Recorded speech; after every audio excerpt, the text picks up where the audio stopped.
감히 날 막아? 고작 병원비 좀 밀렸다고 이래! 당장 비켜! 내가 누군지 알아? 결혼 5년 차. 나는 시어머니의 병원비로 무려 9천만 원을 냈다. 시어머니는 언제나 내 손을 꼭 잡고 세상에서 가장 인자한 얼굴로 말씀하셨다. 혜진아, 넌 내 친딸이나 다름없어. 나는 그 말을 믿었다.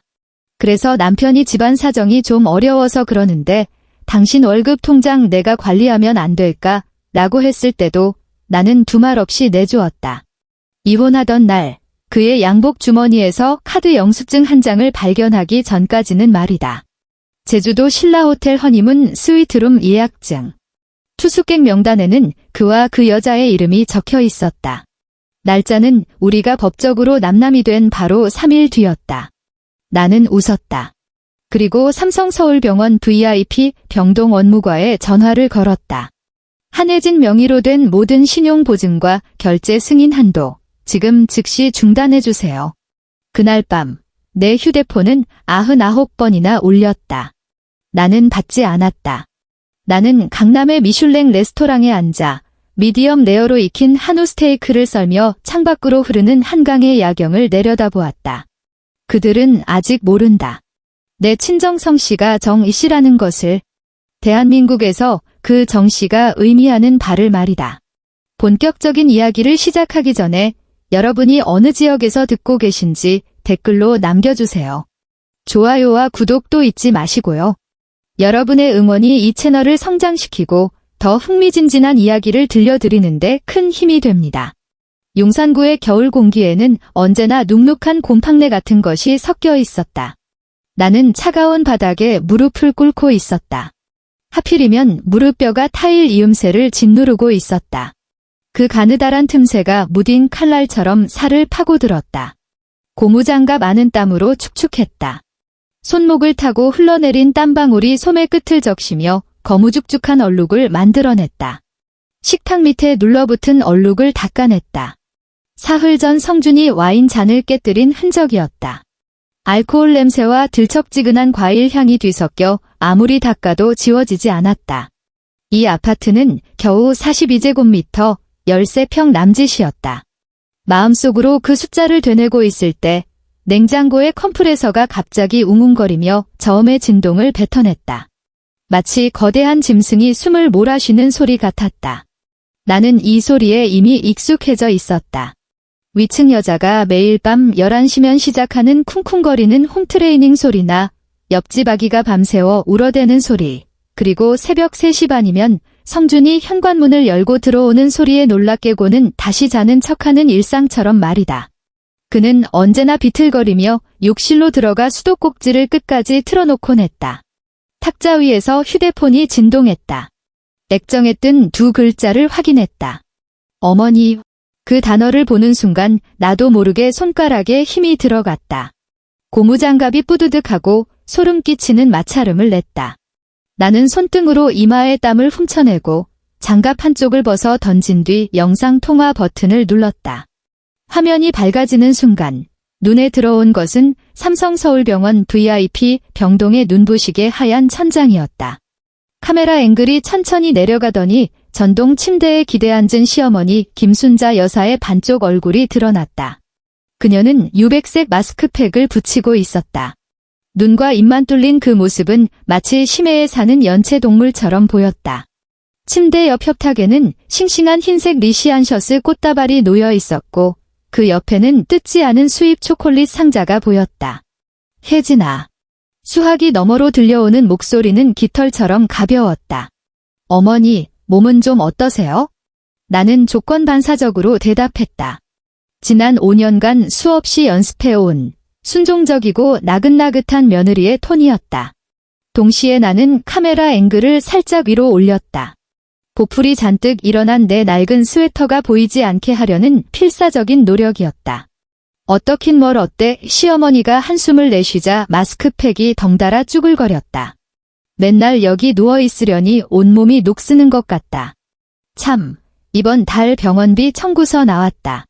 심장이 덜컥 내려앉았다. 청구서요. 그래. 간병인한테 시켜서 내 휴대폰으로 보내놨다. 확인해보고 오늘 안으로 이체해라. 원무과에서 월말이라 정산해야 한다고 성하네. 그녀의 말을 들으며 나는 떨리는 손으로 문자를 확인했다.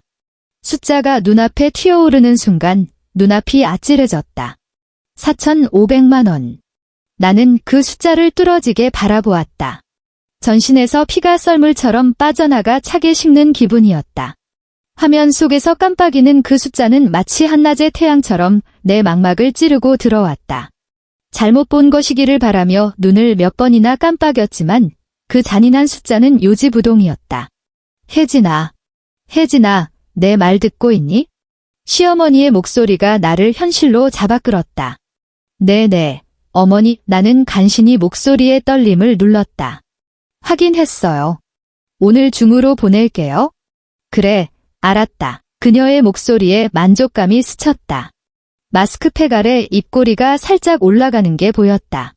참, 나 오늘 입맛이 통 없어서 그러는데 맛있는 것 좀 먹어야겠다. 청담동에 그 삼계탕집 알지? 지난번에 성아랑 갔던 곳 말이야. 거긴 싸구려 인삼 말고 진짜 고려 인삼 쓴다더라. 퇴근길에 들러서 하나 포장해 오너라. 청담동이요.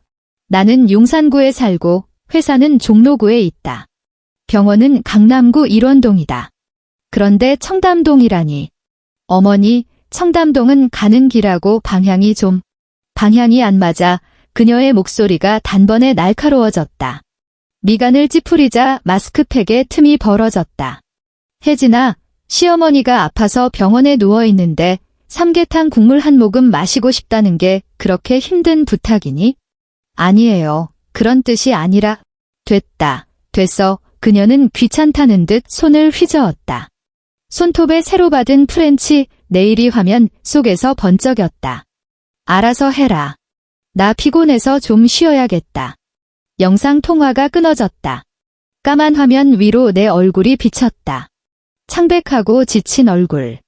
수치로 그어놓은 듯 짙은 다크서클이 눈 밑에 드리워져 있었고 입꼬리는 언제부터인가 중력에 패배한 듯 축 처져 있었다. 내 나이 32. 하지만 거울 속 여자는 42처럼 보였다. 나는 천천히 휴대폰을 내려놓고 다시 고무장갑을 꼈다. 걸레가 타일 바닥을 문지르는 소리가 칙칙하고 규칙적으로 울렸다. 그것은 마치 어떤 오래된 고행의 의식 같았다. 무릎의 감각은 이미 사라진 지 오래였다. 무릎뼈 아래 피부는 분명 시뻘겋게 멍이 들었을 것이다. 지난 5년 동안 내 무릎은 단 하루도 성한 날이 없었다. 바닥을 닦으며 머릿속으로 계산기를 두드렸다. 이번 달 내 월급 280만 원. 성준의 월급은 정확히 모른다. 그가 흘린 말들을 조합해보면 대략 500만 원 정도 될 것이다. 하지만 그 돈은 내 손을 거치지 않는다. 그는 자신의 계좌와 신용카드로 자기만의 화려한 삶을 즐긴다. 그가 생활비 통장에 입금하는 돈은 매달 딱 80만 원이다. 80만 원. 집세는 나가지 않는다. 이 아파트가 시어머니 명의이기 때문이다. 월세 안 내는 게 어디니. 그녀가 적선하듯 내뱉던 그 말이 귓가에 맴돌았다.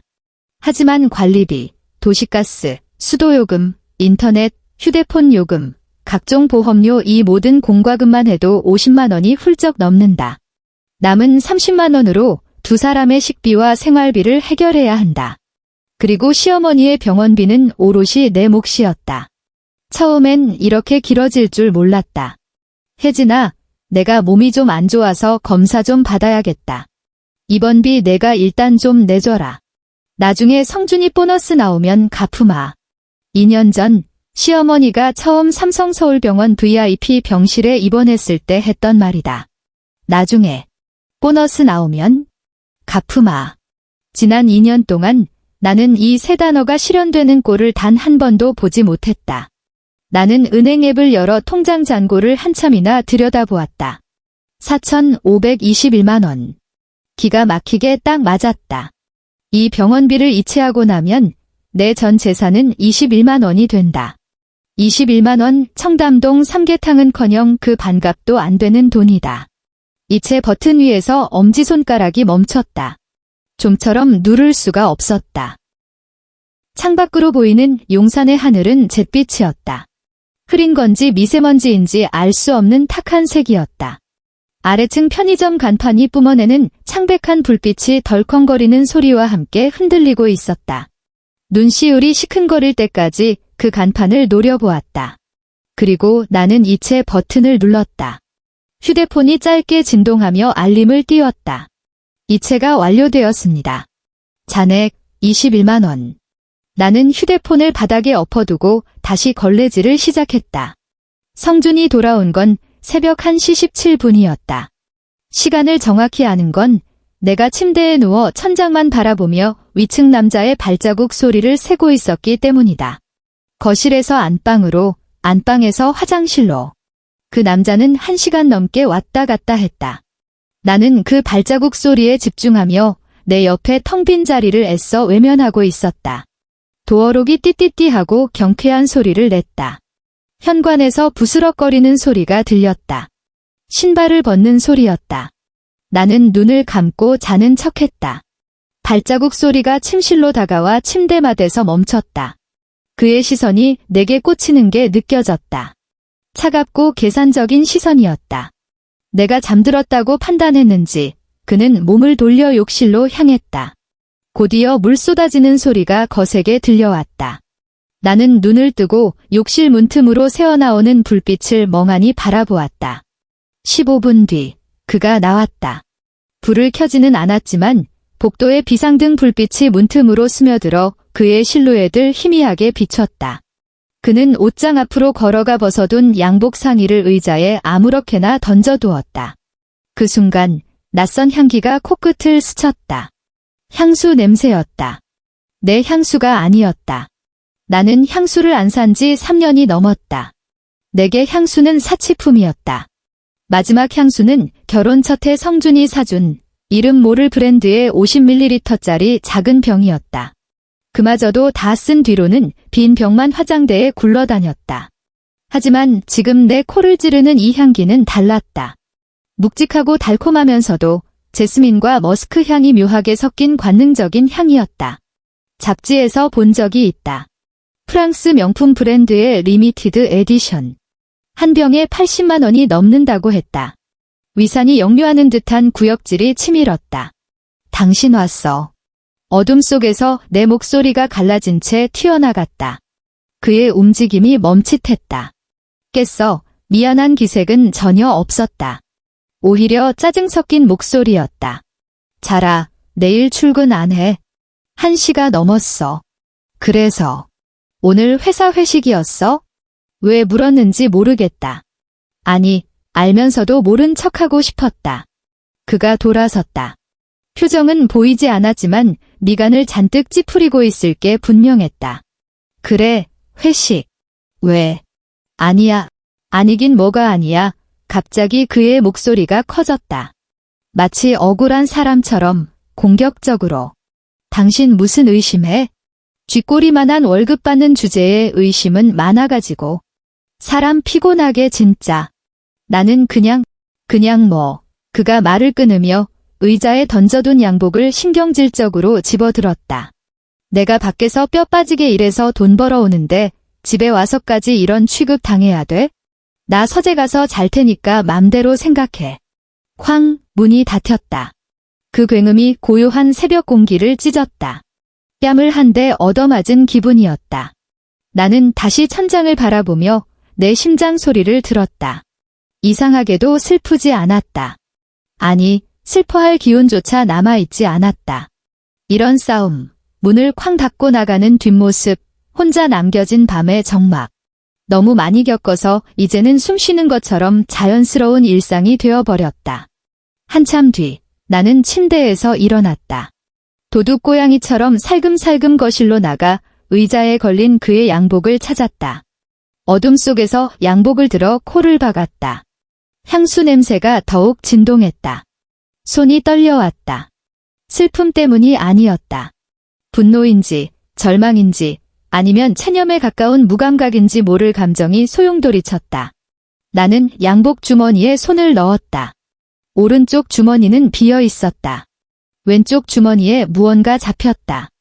차갑고 매끄러운 감촉. 꺼내보니 라이터였다. 하얀색 플라스틱 몸체에 금색 영문자가 인쇄되어 있었다. 호텔 신라 제주도 신라 호텔. 나는 그 글자를 뚫어지게 바라보았다.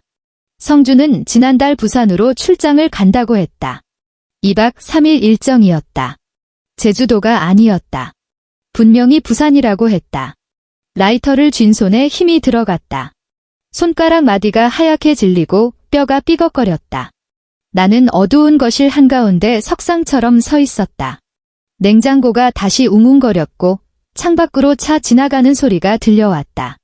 위층의 발자국 소리는 멈췄고 건물 전체가 깊은 침묵에 잠겨 있었다. 따져 물어야 했다.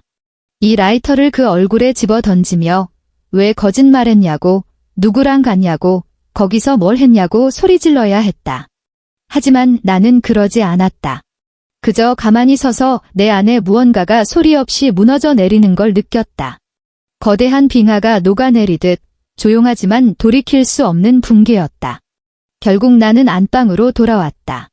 침대 옆 협탁의 가장 아래 칸 서랍을 열었다. 온갖 잡동사니를 넣어두고 절대 열어보지 않는 서랍이었다. 라이터를 그 안에 던져 넣었다. 그리고 서랍을 닫고 다시 침대에 누웠다. 눈을 감았다. 아무 일도 없었던 것처럼. 다음 날은 토요일이었다. 아침 6시, 눈이 번쩍 뜨였다. 내 몸에 각인된 노예의 생체 리듬은 주말이라고 봐주는 법이 없었다. 시어머니 병실의 아침 배식 시간은 7시 반 용산에서 강남 삼성병원까지 지하철로 1시간. 6시 반에는 집을 나서야 했다. 성주는 서재에서 자고 있었다. 문 틈으로 고른 숨소리가 들려왔다. 나는 부엌으로 들어가 익숙하게 쌀을 씻었다. 죽을 끓여야 했다. 전기밥솥은 안 된다. 반드시 뚝배기에 약불로 뭉근하게 끓여야 한다. 쌀알이 완전히 퍼져서 이유식처럼 끈적해질 때까지. 시어머니는 소화가 안 된다며, 위가 약하다며, 오로지 이런 죽만 고집했다. 보글보글 끓어오르는 흰죽을 지켜보며 반찬을 담았다. 시금치 나물, 연근 조림, 들기름에 구운 두부.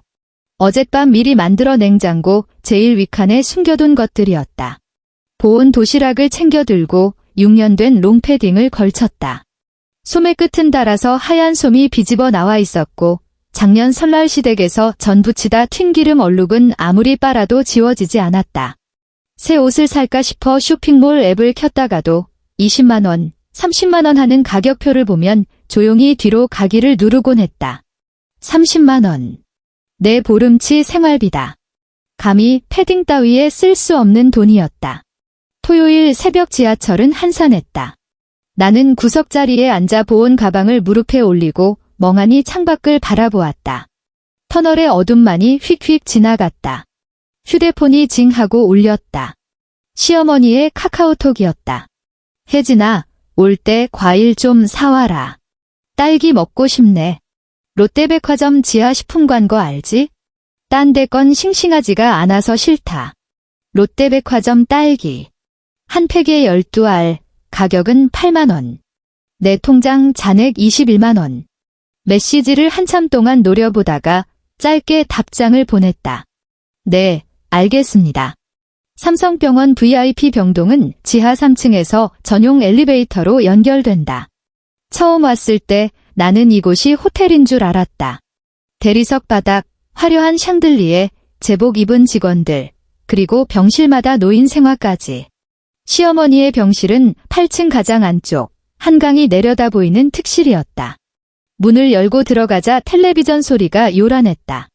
예능 프로그램 재방송을 보고 있던 시어머니가 나를 힐끔 쳐다봤다. 어머니, 저 왔어요. 보온 가방을 내려놓고 도시락을 꺼냈다. 왜 이렇게 늦었니? 시어머니가 리모컨으로 볼륨을 줄이며 짜증스럽게 말했다. 8시가 다 됐잖아. 배고파 죽는 줄 알았다. 시계를 봤다. 7시 42분이었다. 지하철이 좀 늦게 와서요. 죄송해요. 핑계는 딸기는 사왔니? 네. 보온 가방 옆 주머니에서 딸기 상자를 꺼내 드렸다. 빨갛게 잘 익은 딸기들이 보석처럼 박혀 달콤한 향을 뿜어냈다. 시어머니가 딸기 하나를 집어들고 요리조리 살폈다. 이거 좀 무른 거 아니니? 어제 겉덜이로 사온 거 아니야? 아니에요. 오늘 아침에 백화점 문 열자마자 가서 산 거예요. 됐다. 말을 말아야지. 넌 뭐 하나 제대로 하는 게 없어. 그녀는 젓가락을 들어 내가 새벽 4시부터 끓인 죽을 떠먹기 시작했다. 나는 침대맡에 서서 그녀가 죽을 먹는 모습을 지켜보았다. 내가 만든 반찬, 내가 끓인 죽, 내 일당보다 비싼 딸기가 그녀의 입속으로 사라졌다. 고맙다는 말은 기대도 안 했지만 당연하다는 듯한 저 표정은 볼 때마다 속이 뒤틀렸다. 그때 병실 문이 벌컥 열렸다. 엄마. 하이톤의 목소리와 함께 진한 향수 냄새가 훅 끼쳐왔다. 신우이 오성하였다. 그녀는 샤넬 카디건을 걸치고 키리를 신은 채 또각또각 걸어 들어왔다. 손에 든 명품 베개 금장 로고가 번쩍거렸다. 막 미용실을 다녀온 듯 풍성한 웨이브 머리에 시상식이라도 가는 사람처럼 풀메이크업을 한 상태였다. 어머, 우리 성아 왔니? 시어머니의 얼굴이 순식간에 활짝 피었다. 나에게는 한 번도 보여준 적 없는 자애롭고 따뜻한 진짜 엄마의 미소였다. 왜 이렇게 일찍 왔어? 점심때나 올 줄 알았는데? 엄마 보고 싶어서 눈이 딱 떠졌지. 성아가 콧소리를 내며 시어머니 볼에 뽀뽀를 했다. 어제 파티가 너무 재미없어서 일찍 들어왔거든. 그래서 컨디션 완전 좋아. 그녀는 침대 끝에 걸터앉아 다리를 꼬고 휴대폰을 꺼냈다. 그러다 문득 탁자 위에 도시락을 발견했다. 언니, 그녀가 휴대폰에서 눈도 떼지 않고 나를 불렀다. 이 죽 다 식었잖아? 우리 엄마 찬밥 먹이려고 작정한 거야? 말문이 막혔다. 그게 보온통에 넣어와서 아직 따뜻할 텐데. 말대꾸는 이 그녀가 고개를 들고 나를 쏘아봤다. 눈매에 경멸이 뚝뚝 묻어났다. 내가 방금 그릇 만져봤는데 미지근하더만. 지하철 타고 오느라 늦어서 식은 거 아니야? 택시 좀 타고 다니지 궁상맞게 진짜. 성아, 너 연희한테 그게 무슨 말버릇이니? 시어머니가 짐짓 나무라는 척했지만 말투에는 웃음기가 섞여 있었다. 내 언니가 형편이 좀 그렇잖니. 능력 안 되는 걸 어쩌겠어. 능력 안 되는 걸 어쩌겠어. 그 말이 비수처럼 날아와 가슴에 박혔다. 죄송해요. 내 입에서 나온 목소리는 비굴할 정도로 작았다. 다음엔 더 신경 쓸게요.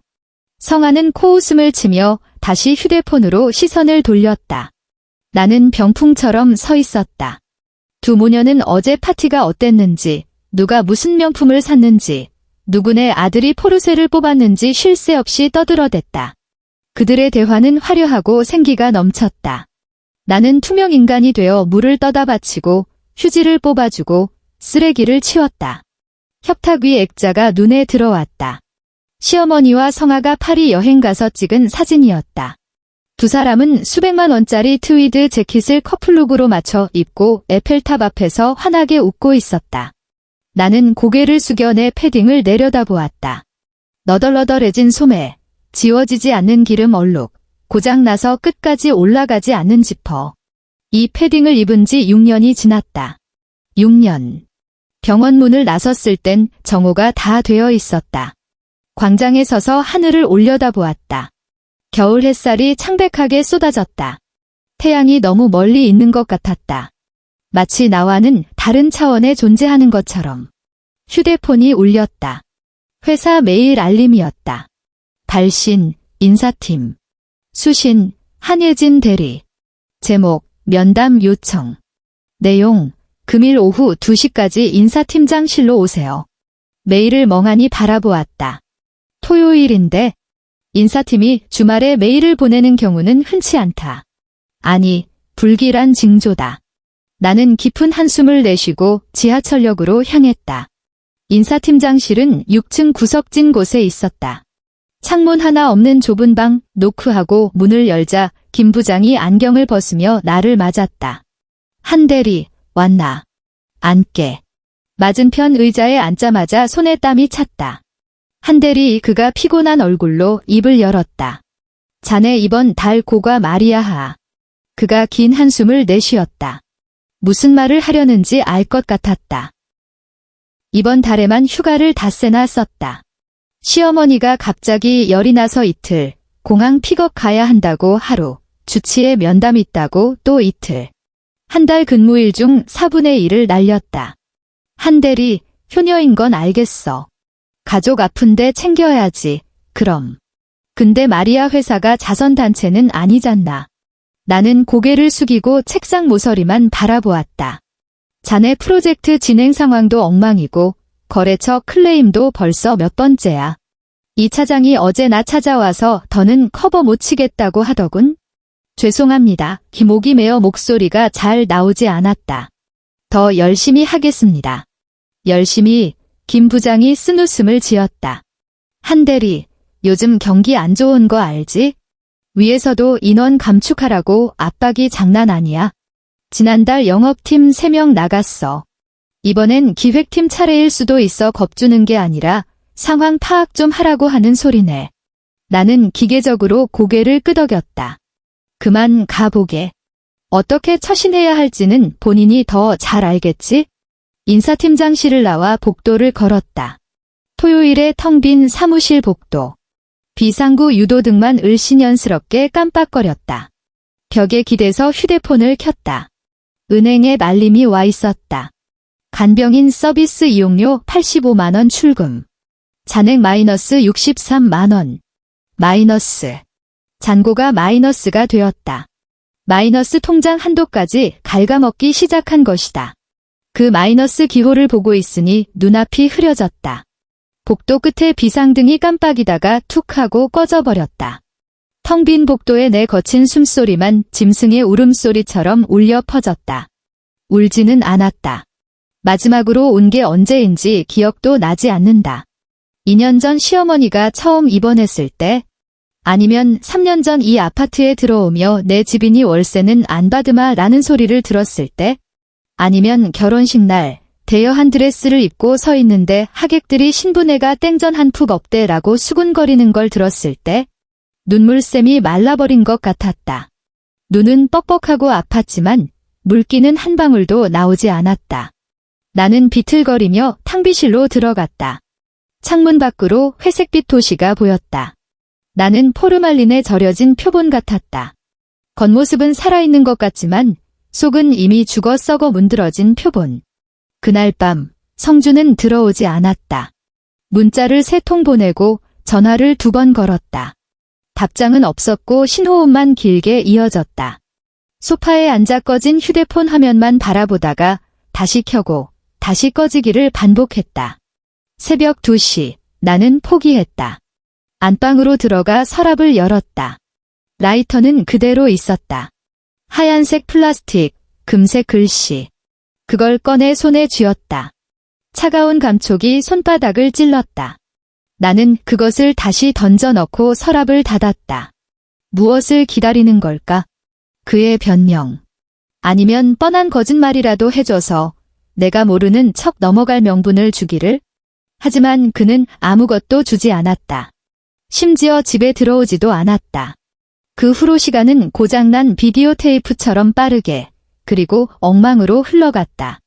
새벽 6시 기상, 죽 끓이기, 병원 배달, 출근. 점심시간엔 시어머니의 초밥이 먹고 싶다. 칼국수가 땡긴다는 전화에 택시를 타고 강남을 왕복했다. 지하철로는 시간을 맞출 수 없었다. 택시비는 카드비드로 쌓여갔다. 카드사에서 독촉 문자가 날아오기 시작했다. 고객님, 결제일이 3일 지났습니다. 7일 지났습니다. 신용등급에 영향이 15일 경과. 법적 조치 예정. 나는 그 문자들을 모두 차단했다. 시어머니의 잔소리를 한 귀로 흘리듯 빚 독촉도 외면했다. 성주는 여전히 늦게 들어오거나 외박을 했다. 그의 옷에선 언제나 그 역겨운 향수 냄새가 났다. 나는 더 이상 묻지 않았고 그도 변명하지 않았다. 우리는 한 집에 사는 유령이었다. 어느 날 세탁기에서 다 젖은 종이 뭉치를 발견했다. 조심스레 표본이 찢어진 영수증이었다. 고급 레스토랑 로고와 손으로 적은 휴대폰 번호가 희미하게 보였다. 번호를 한참 노려보다가 쓰레기통에 처박았다. 진실을 파헤칠 기운조차 없었다. 진실을 안다고 뭐가 달라지나? 나는 여전히 시어머니 수발을 들어야 하고 빚을 갚아야 하고 이 좁아터진 아파트에 갇혀 살아야 하는데 그러던 어느 날 낯선 문자 한 통이 도착했다. 서울중앙지방법원입니다. 귀하의 배우자 오성준 님이 이혼 소장을 접수하였습니다. 기일 통지서를 확인하시고 회사 복도에서 그 문자를 읽고 또 읽었다. 이혼 소송. 그가 나를 버리려 한다. 다리에 힘이 풀려 주저앉을 뻔했다. 지나가던 동료들이 이상하게 쳐다봤지만 신경 쓸 겨를이 없었다. 심장이 흉곽을 뚫고 나올 것처럼 쿵쾅거렸다. 거대한 벽이 무너져 내리는 소리가 귓가에 윙윙거렸다. 그날 밤 성준이 일찍 들어왔다. 처음 보는 짙은 네이비색 슈트를 입고 있었다. 몸에 딱 맞게 재단된 꽤 비싸 보이는 옷이었다. 얘기 좀 해. 그가 소파에 앉으며 다리를 꼬았다. 나는 맞은편 의자에 앉았다. 손바닥이 축축했다. 이혼 소장. 법원 문자 받았어. 그가 눈썹을 까딱였다. 귀찮다는 말투였다. 그럼 긴 말 필요 없겠네? 변호사 다 선임했고 서류도 준비 끝났어. 당신은 도장만 찍으면 돼. 왜? 내 목소리는 사포로 문지른 듯 거칠었다. 왜? 그가 헛웃음을 터뜨렸다. 아주 차갑고 낯선 웃음이었다. 혜진아, 너 진짜 몰라서 물어? 그가 자리에서 일어나 창가로 걸어갔다. 우리 결혼 5년 차야. 5년 동안 내가 어떻게 살았는지 알아? 집에 들어오면 너는 맨날 죽상이지. 돈 없다 징징대지. 우리 엄마 아픈 거 가지고 무슨 대단한 유세라도 부리는 것처럼 생색내지. 거울 좀 봐. 너 완전 늙은 아줌마 다 됐어. 예전에 그 생기, 매력, 눈 씻고 찾아봐도 없어. 입술이 파르르 떨렸다. 뭐라고 반박하고 싶었지만 목구멍이 꽉 막혀 소리가 나오지 않았다. 우린 이미 끝났어. 너도 알잖아. 껍데기만 남은 부부, 서로 피곤하게 끌지 말고 깔끔하게 정리하자. 깔끔하게. 그 말이 내 5년의 희생을 쓰레기통에 처박는 소리처럼 들렸다. 그 여자는 간신히 물었다. 그가 멈칫하더니 이내 비릿한 미소를 지었다. 은혜 말하는 거야. 그는 뻔뻔하게 그 여자의 이름을 입에 올렸다. 나보다 8살 어리고 생기 넘치고 무엇보다 날 진심으로 사랑해줘. 너처럼 돈거리지 않고. 돈이라니. 내 월급을 털어 병원비를 댄 게 누군데? 합의 이혼 서류야. 그가 가방에서 서류 봉투를 꺼내 던졌다. 읽어보고 사인해. 떨리는 손으로 서류를 집어들었다. 재산 분할 항목이 비어 있었다. 집은 내가 물었다. 이 집 대출금, 지난 5년 동안 내가 갚은 건? 그가 코웃음을 쳤다. 그 집 우리 엄마 명의인 거 잊었어? 내가 갚은 건 월세 낸 셈 치면 되겠네. 시세보다 싸게 살았잖아. 아, 5년 전 결혼 선물이라며 집을 해주겠다던 시어머니. 계약 당일 바쁘다며 성준을 통해 서류만 보내 도장을 찍게 했던 그날 명의는 엄마 앞으로 해두는 게 세금 문제 때문에 났다. 던 그 말을 철석같이 믿었던 내가 세상 천지의 바보 천치였다. 그 사실을 알게 된 건 한참 뒤였다.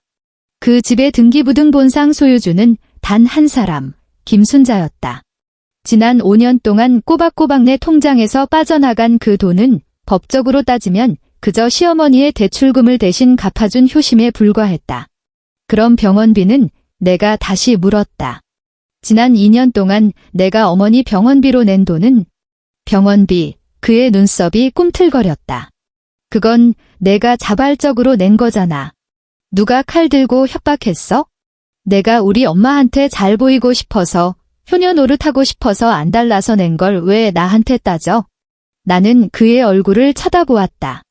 한때는 세상에서 제일 근사하다고 생각했던, 하지만 이제는 완벽하게 낯설어진 그 얼굴을 보며 현기증을 느꼈다. 지금 뭐라고 했나? 내가 2년 동안 뼈 빠지게 일해서 갚은 1억 원이 넘는 병원비가 자발적이었다고? 내가 그 어머니한테 자부하고 싶어서 낸 돈이라고? 성준 씨 깁을 열었지만 목소리가 나오지 않았다. 됐어. 그는 귀찮다는 듯 휴대폰 시계를 확인했다. 빨리 사인이나 해요나 오후에 약속 있어. 그때 그의 휴대폰 화면이 환하게 켜졌다. 카카오톡 알림 메시지가 팝업으로 떴다.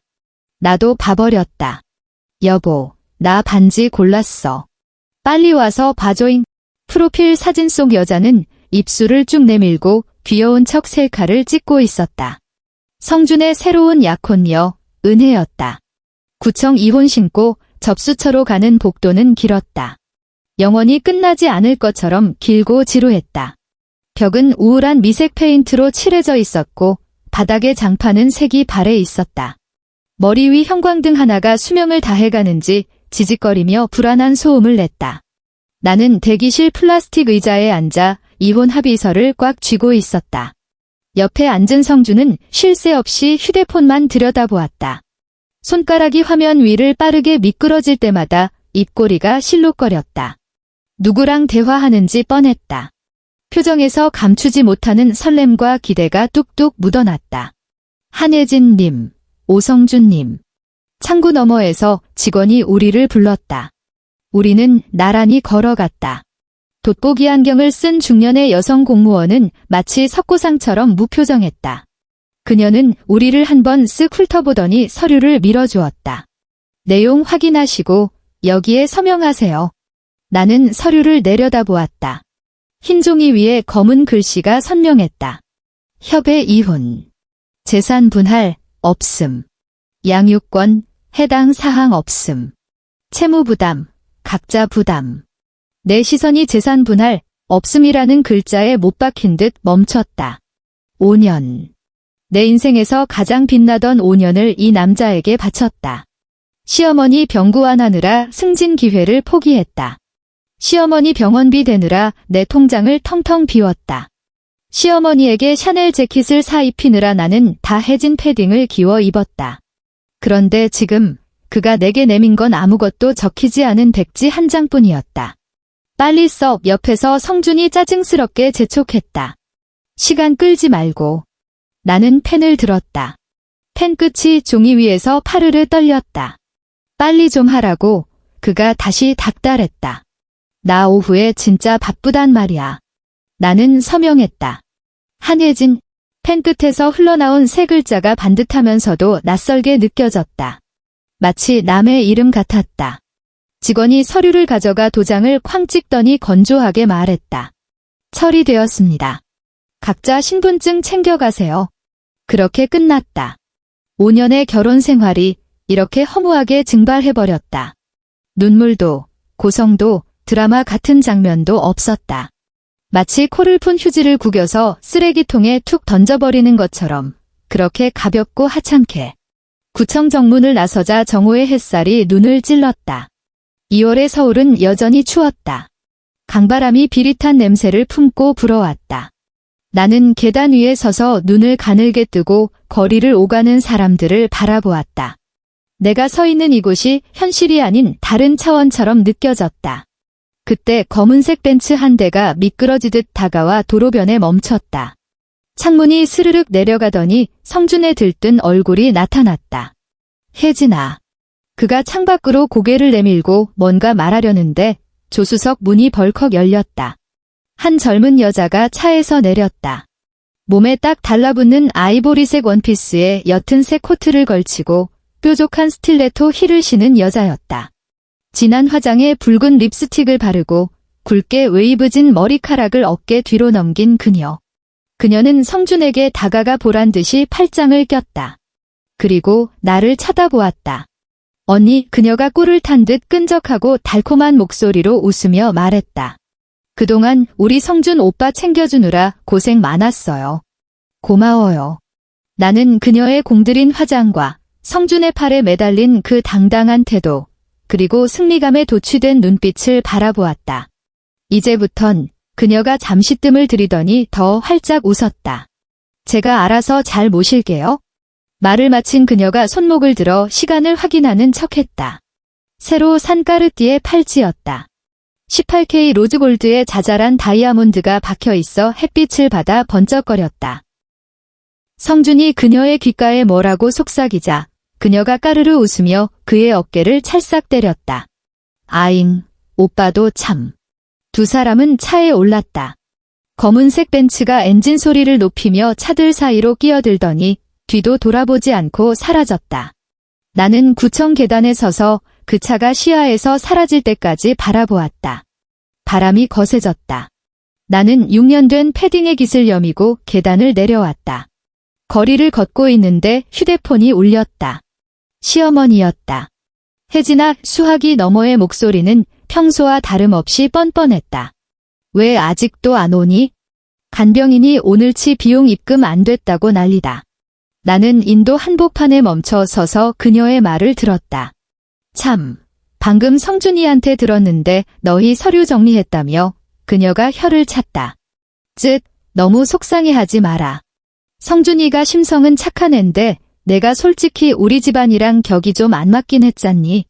입을 벌려 뭐라고 쏘아붙이고 싶었지만 말이 되어 나오지 않았다. 걱정 마라. 그녀가 선심 쓰듯 덧붙였다. 그동안 병원비 낸 건 내가 고맙게 생각하고 있다.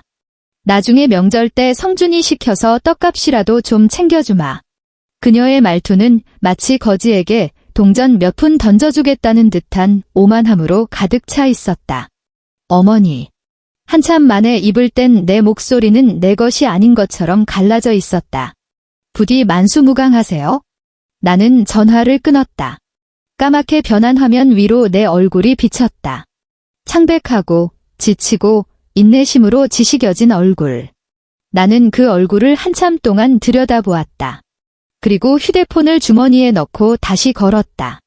아파트로 돌아왔을 때는 이미 해가 진 뒤였다. 현관에 서서 지난 5년 동안 내가 살았던 공간을 둘러보았다.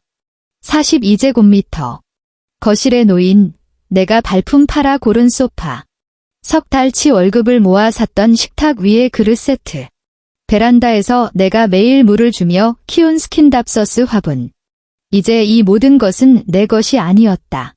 짐을 싸기 시작했다. 내 짐은 초라할 정도로 적었다.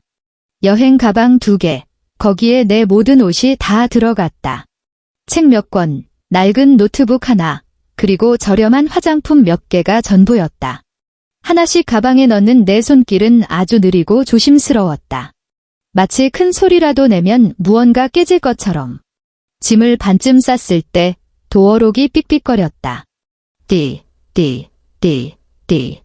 문이 열렸다. 성준이 들어왔고 그 뒤로 그 여자, 은혜가 따라 들어왔다. 그녀는 집 안을 휘 둘러보더니 미간을 찌푸렸다. 오빠, 집이 너무 좁다. 그녀가 투덜거렸다. 노골적인 혐오감이 묻어났다. 성준 오빠, 우리 청담동 집으로는 언제 이사가? 성준이 그녀의 허리를 감싸 안으며 으스대듯 말했다. 금방 가. 엄마 퇴원하시면 이 집 팔아서 넓은 데로 가자. 그 말을 하며 그의 시선이 멍하니 서 있는 나를 스치고 지나갔다. 아직도 안 갔어. 그가 손을 휘저으며 짜증을 냈다. 빨리 짐 싸서 나가. 분위기 깨지 말고. 나가. 그는 나에게 그렇게 말했다. 나는 그의 얼굴을 보았다. 평생 책임지겠다고 맹세했던 그 얼굴이 지금은 낯선 사람보다 더 차가운 눈으로 나를 벌레 보듯 쳐다보고 있었다. 나는 아무 말도 하지 않았다. 고개를 숙이고 묵묵히 가방 지퍼를 닫았다. 은혜가 안방문을 열고 고개를 들이밀더니 인상을 썼다. 침대가 너무 작아. 킹사이즈로 바꿔야겠다. 저 촌스러운 장롱도 다 갖다 버려. 성준이 고개를 끄덕였다. 그래, 내가 사람 불러서 싹 다 치울게. 그들은 내 존재를 지워버린 채 이 좁은 아파트의 인테리어를 논했다. 마치 한혜진이라는 여자는 이 집에 산 적도 없었던 것처럼. 나는 가방을 세우고 일어섰다. 마지막으로 집을 한번 둘러보았다. 거실 벽에는 아직 우리의 결혼 사진이 걸려 있었다. 대여한 드레스를 입고 행복하게 웃고 있는 나, 그때는 그게 내 남은 인생의 전부일 줄 알았다. 이 남자와 평생을 함께 할 거라고 믿었다. 나는 등을 돌려 가방을 끌고 현관으로 향했다. 신발장 앞에서 멈춰 서서 신발을 갈아 신었다. 신발장 맨 아래 칸에 내 낡은 운동화가 먼지를 뒤집어 쓴 채 놓여 있었다. 운동화를 꺼내려 쭈그리고 앉았을 때 등 뒤에서 은혜의 목소리가 들렸다. 어머, 세상에. 이 신발장에 웬 헌신발이 이렇게 많아? 오빠, 전 부인은 뭐 버리는 걸 모르는 여자였어? 진짜 징글징글하다. 이어서 성준의 비웃음 소리가 들렸다. 비위를 맞추려는 가벼운 웃음소리였다. 나는 운동화 끈을 묶고 문을 열었다. 가방을 끌고 밖으로 나갔다. 내 등 뒤에서 문이 닫혔다. 아파트 1층 화단 앞에 서서 건물을 올려다보았다. 12층, 3호 라인. 불이 켜진 저 창문이 지난 5년 내 감옥이자 집이었다. 지금 저 창문 커튼 뒤로 두 사람의 그림자가 어른거리는 게 보였다.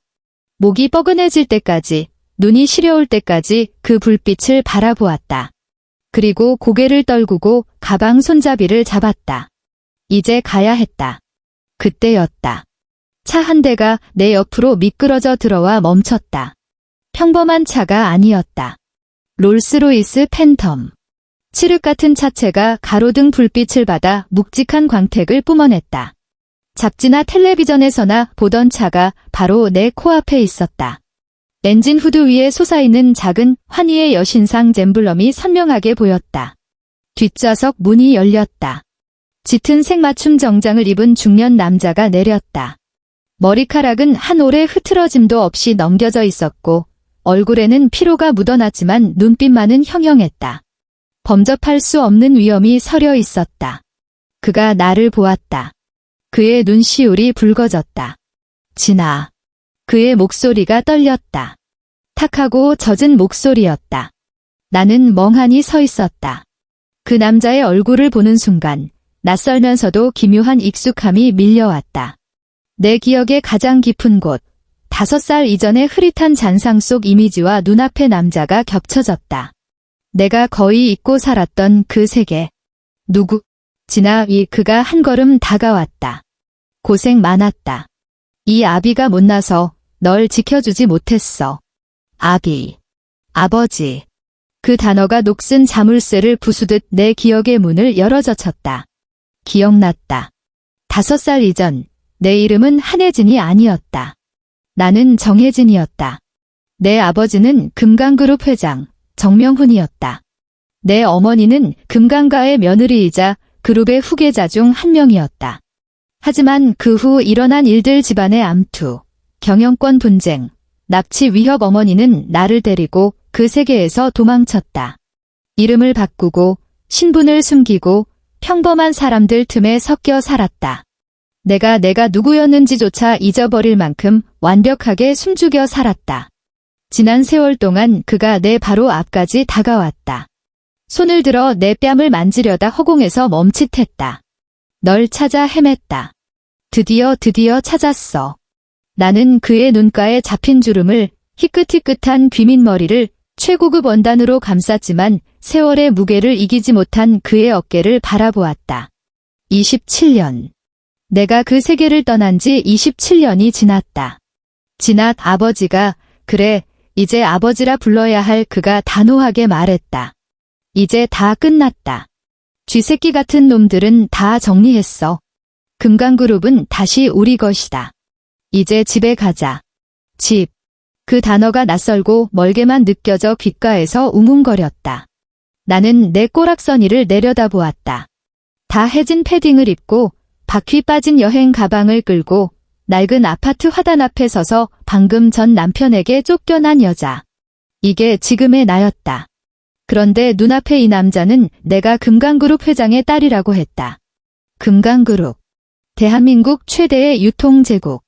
금강백화점, 금강호텔, 금강건설 포브스 부자 순위에서 매년 빠지지 않는 그 이름. 진아의 아버지가 다시 불렀다. 타거라. 춥다. 그가 허리를 굽혀 내 낡은 여행 가방을 들어 올렸다. 수행원에게 시키지도 않고 마치 수없이 해본 일처럼 자연스럽게. 나는 그의 뒷모습을 보며 이것이 꿈인지 현실인지 분간할 수 없었다. 하지만 나는 홀린 듯 그를 따라 차에 올랐다. 롤스로이스의 실내는 구름처럼 부드러운 크림색 가죽으로 덮여 있었다. 은은한 나무 향이 났다. 오래되고 귀한 원목에서만 나는 품위 있는 향기였다. 나는 뒷좌석에 앉아 차창 밖을 보았다. 번화한 상가들이 뒤로 밀려나고 조용한 주택가가 나타났다가 다시 강변을 따라 늘어선 고급 빌라촌이 나타났다. 차는 한남동 언덕 위 웅장한 단독 주택 앞에 멈췄다. 3층짜리 유럽식 저택이었다. 하얀 외벽이 밤의 조명을 받아 은은하게 빛났다. 현관에는 따뜻한 호박색 등불이 켜져 있었고 잘 다듬어진 정원수들이 도열해 있었다.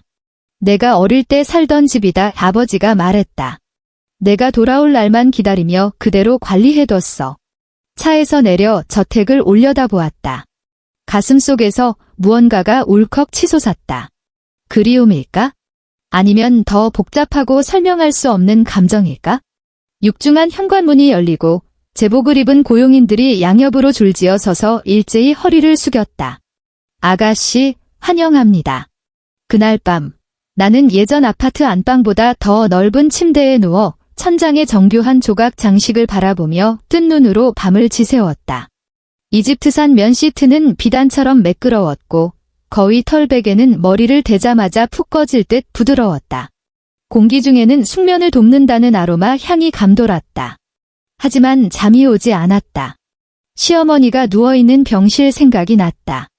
아직 내지 못한 간병비 생각이 났다. 13평 아파트에서 벽지 색깔을 의논하고 있을 성준과 은혜의 목소리가 환청처럼 들렸다. 그러다 문득 깨달았다. 이제 그 모든 것은 나와 상관없다. 나는 드디어 그 지옥에서 벗어난 것이다. 다음 날 아침, 노크 소리에 눈을 떴다.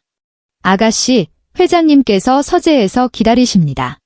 나는 옷을 갈아입었다. 드레스룸에는 내 치수에 맞는 옷들이 이미 준비되어 있었다. 연한 하늘색 캐시미어 카디건과 베이지색 슬랙스. 너무 부드러워서 손대기조차 조심스러운 옷들이었다. 옷을 입고 아래층 서재로 내려갔다. 아버지는 책상 뒤에 앉아 서류 뭉치를 검토하고 있었다. 왔니? 앉거라. 나는 맞은편 의자에 앉았다. 이건 내 명의로 된 자산 리스트다. 그가 서류 파일을 밀어주었다. 한번 보거라. 파일을 열었다. 첫 장은 금강백화점 지분 12%. 비고란에는 현시가 약 2,400억 원이라고 적혀 있었다. 두 번째 장은 어젯밤 내가 잤던 한남동 저택의 등기 권리증이었다. 세 번째 장은 이름도 처음 들어보는 해외 법인들의 주식 증서였다. 네 번째 장은 스위스 은행 계좌 잔고 증명서였다. 숫자가 너무 길어서 3번이나 다시 세어봐야 했다. 38억 원, 현금만 38억이었다. 손이 떨리기 시작했다. 지나 아버지의 목소리가 들려왔다. 이건 다 내가 마땅히 받아야 했을 것들이다. 내 어미가 그렇게 갑자기 떠나는 바람에 미처 전해주지 못한 몫을 내가 여태껏 지키고 있었다. 이제 다 주인에게 돌려주는 거다. 나는 그 비현실적인 숫자들을 멍하니 내려다보았다. 어제까지만 해도 나는 마이너스 63만 원짜리 통장을 쥔 집에서 쫓겨난 이혼녀였다. 그런데 오늘 나는 3천억 원이 넘는 자산을 가진 상속녀가 되었다. 지나 아버지가 자리에서 일어나 내 어깨에 손을 얹었다. 이제부터 내가 하고 싶은 건 뭐든지 해도 좋다. 나는 고개를 들어 아버지를 보았다. 하고 싶은 것. 머릿속에 마스크팩을 붙이고 누워있는 시어머니의 얼굴이 떠올랐다. 빨리 사인하라며 인상을 쓰던 성준의 얼굴이, 내 앞에서 까르띠에 팔찌를 흔들던 은혜의 얼굴이 스쳐 지나갔다. 아버지. 내 입에서 나온 목소리는 나조차 놀랄 만큼 차분하고 냉정했다. 전화 한 통만 쓰겠습니다. 나는 책상 위에 유선 전화를 들어 익숙한 번호를 눌렀다. 삼성서울병원 VIP 원무과 직통 번호였다. 네, 무엇을 도와드릴까요? 안녕하세요. 내가 말했다. 김순자 환자의 병원비를 납부해오던 한예진입니다. 수학이 넘어 직원의 목소리가 단번에 밝아졌다. 아, 네. 한예진님. 무슨 일이시죠?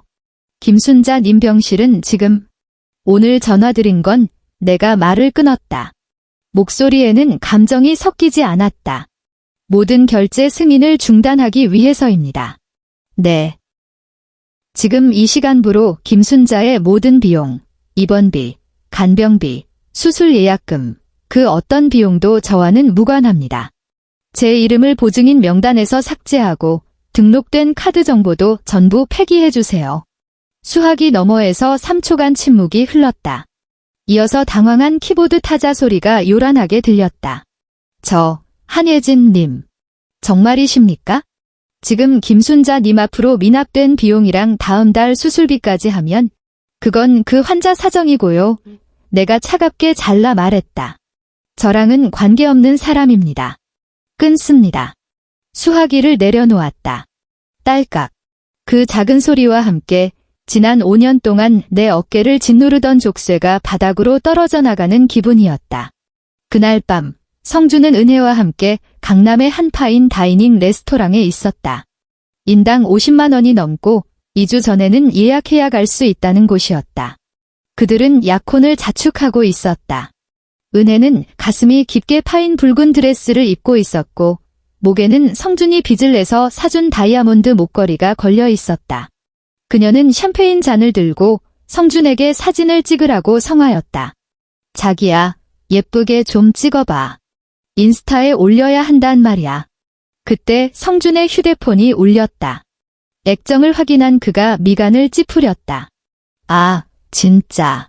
병원에서 왜 자꾸 전화질이야?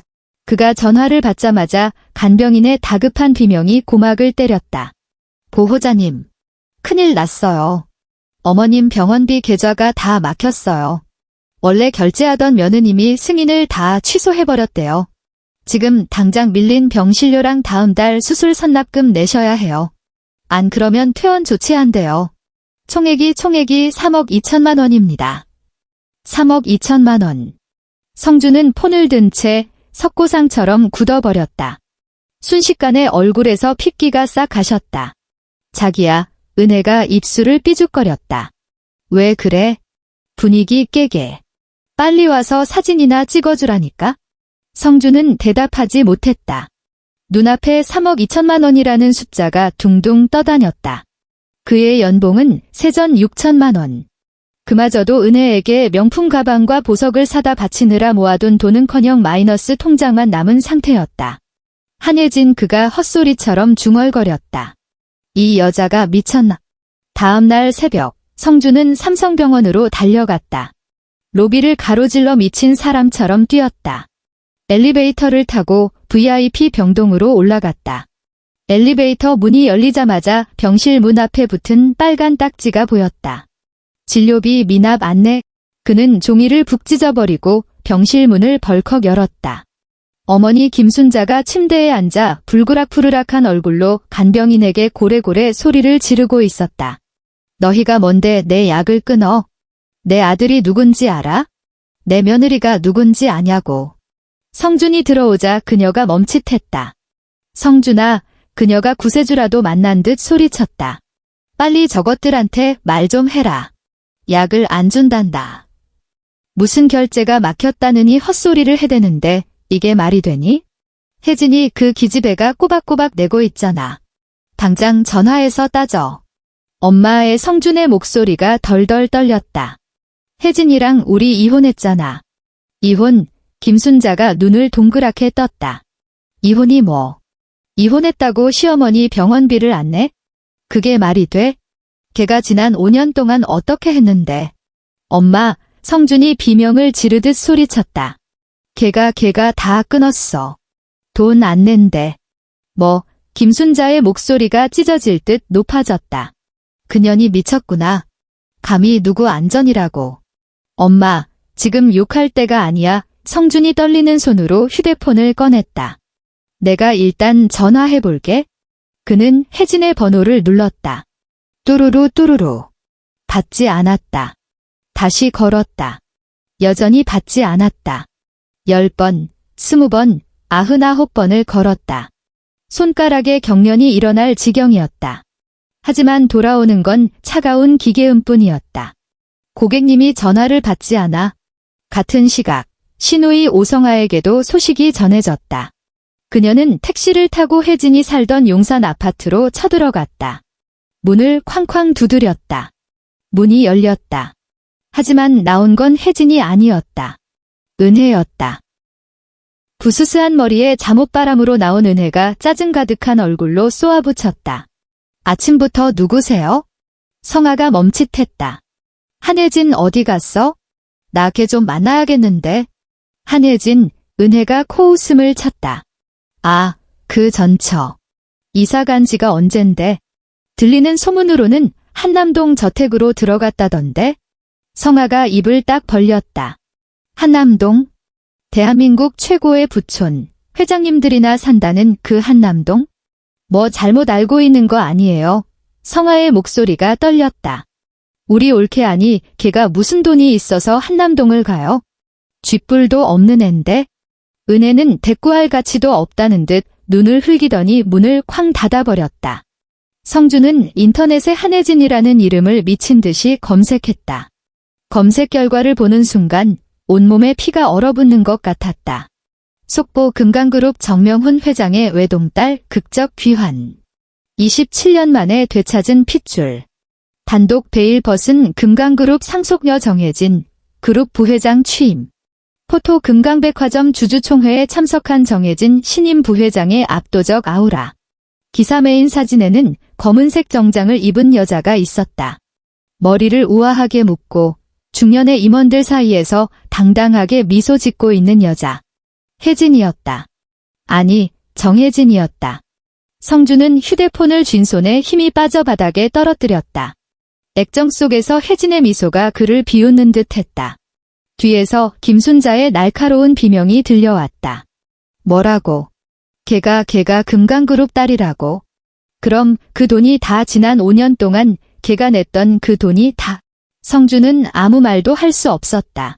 자신이 5년 동안 식모 부리듯 부려먹고 무시하고 짓밟았던 여자가 저 높은 곳에 서 있었다. 그 미소 앞에서 자신은 먼지보다 못한 존재였다. 그날 저녁 은혜가 짐 가방을 끌고 현관에 나타났다. 너 뭐 하는 거야? 성준이 다급하게 그녀의 팔을 잡았다. 어디가? 은혜가 벌레라도 닿은 듯 성준의 손을 거칠게 뿌리쳤다. 얼굴에는 경멸이 가득했다. 오성준 씨, 주제 파악 좀 해. 그녀가 앙칼지게 소리쳤다. 내가 당신이랑 왜 약혼했는데? 당신 전처가 돈 많다며. 집안 빵빵하다며. 뜯어먹을 거 많다며. 은혜야, 내 말 좀 들어봐. 듣긴 뭘 들어. 그녀가 비웃었다. 이제 보니 그 돈 다 전처 거였고 당신은 빈털털이잖아. 시어머니 병원비 3억 빚더미에 앉은 주제에 나더러 같이 갚자고? 미쳤어. 은혜야. 비켜. 그녀는 성준을 밀치고 캐리어를 끌고 나갔다. 은혜야. 가지마. 성준이 쫓아나갔다. 은혜가 멈춰 서더니 뒤를 돌아보았다. 손목에 차고 있던 까르띠에 팔찌를 풀어 바닥에 내동댕이 쳤다. 챙그랑. 팔찌가 바닥에 부딪혀 튕겨나가더니 벽에 부딪혔다. 다이아몬드가 박힌 면이 깨져 금이 갔다. 더러워서 안 가져. 잘 먹고 잘 살아라. 빚쟁이 아저씨야. 그녀는 문을 열고 사라졌다. 쾅. 성주는 현관에 서서 깨진 팔찌를 내려다보았다. 자신의 인생도 저렇게 산산조각이 났다는 걸 깨달았다. 3개월 후 서울 명동 한복판 금강백화점 본점 리뉴얼 오픈 행사가 열렸다. 건물 입구에서부터 거리까지 붉은 카페트이 깔려 있었고 양옆으로는 수많은 기자와 인파가 몰려 있었다. 플래시가 번개처럼 터졌다. 나는 레드카펫 끝에 서 있었다. 발렌티노의 붉은 드레스를 입고 있었다. 아버지가 밀라노에서 직접 공수해온 전 세계에 단 3벌뿐인 옷이었다. 목에는 루비와 다이아몬드가 촘촘히 박힌 목걸이가 걸려 있었다. 시어머니 김순자가 예전에 잡지에서 보고 침을 흘리던 그 브랜드, 그 디자인이었다. 재벌집 며느리들은 이런 거 하고 다닌다는데 너는 큐빅 박힌 귀걸이 하나 제대로 된 게 없니? 그녀의 비아냥거림이 기억났다. 그래서 오늘 보란 듯이 하고 나왔다. 나는 샴페인 잔을 들고 귀빈들과 건배를 나누며 여유롭게 미소를 지었다. 그때 인파 구석에서 낯익은 아니 끔찍한 얼굴 하나를 발견했다. 오성준이었다. 그는 3개월 사이 10년은 늙어 보였다. 볼은 움푹 패였고 수염은 덥수룩했으며 꼬질꼬질한 점퍼를 입고 있었다. 그가 사람들 틈을 비집고 레드카펫 앞까지 튀어나왔다. 혜진아, 혜진아, 내 말 좀 들어줘. 경호원들이 즉시 그를 제지했다. 하지만 그는 차단봉을 붙잡고 발악하듯 소리쳤다. 내가 잘못했어. 내가 그 여자한테 홀렸던 거야. 혜진아, 우리 다시 시작하자. 제발 한 번만. 경호원들이 그의 양팔을 꺾어 뒤로 끌고 갔다. 혜진아, 여보, 나 좀 살려줘. 나는 샴페인 잔을 든 채 그를 내려다보았다. 그리고 고개를 돌려 옆에 선 귀빈에게 우아하게 미소 지으며 잔을 들어 올렸다. 금강의 미래를 위하여 건배. 황금빛 샴페인 기포가 솟아올랐다. 한 모금 마셨다. 등 뒤에서 성준이 질질 끌려가는 소리가 멀어졌다. 나는 아무것도 보지 못했다. 삼성병원 일반 병동 6인실. 김순자는 휠체어에 힘없이 늘어져 있었다.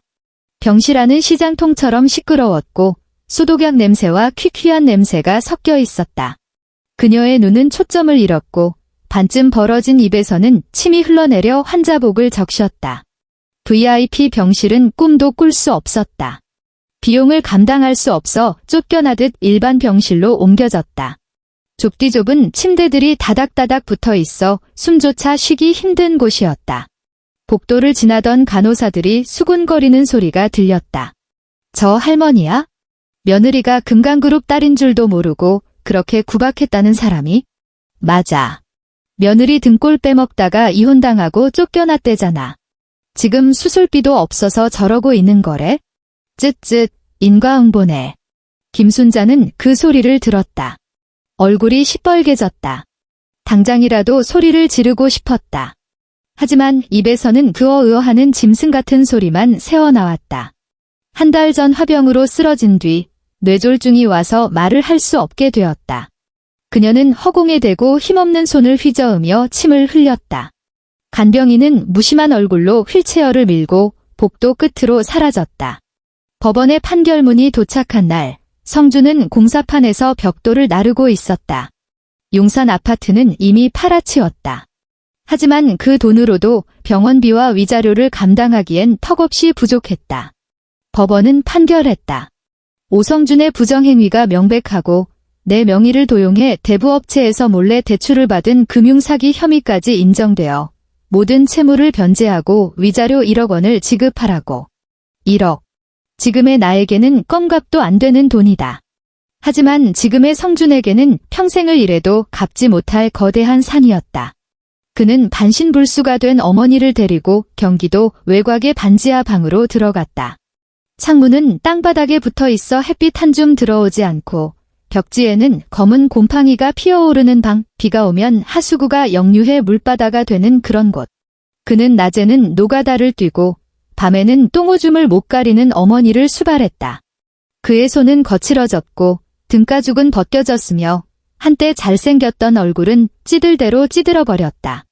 이태리 원단 슈트를 입고 벤츠를 몰며 여자를 끼고 다니던 오성주는 이제 세상 어디에도 없었다.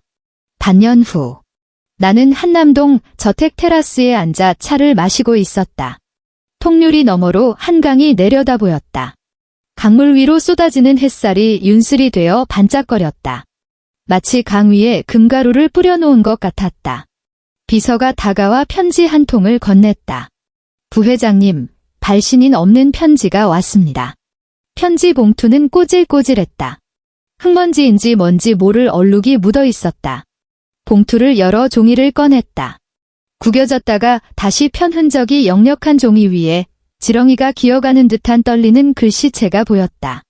김순자의 필체였다. 왼손으로 힘겹게 쓴 듯했다. 혜진아, 어미가 잘못했다. 제발 우리 좀 살려다오. 종이 곳곳에 눈물 자국으로 번진 얼룩이 보였다. 나는 편지를 끝까지 읽었다.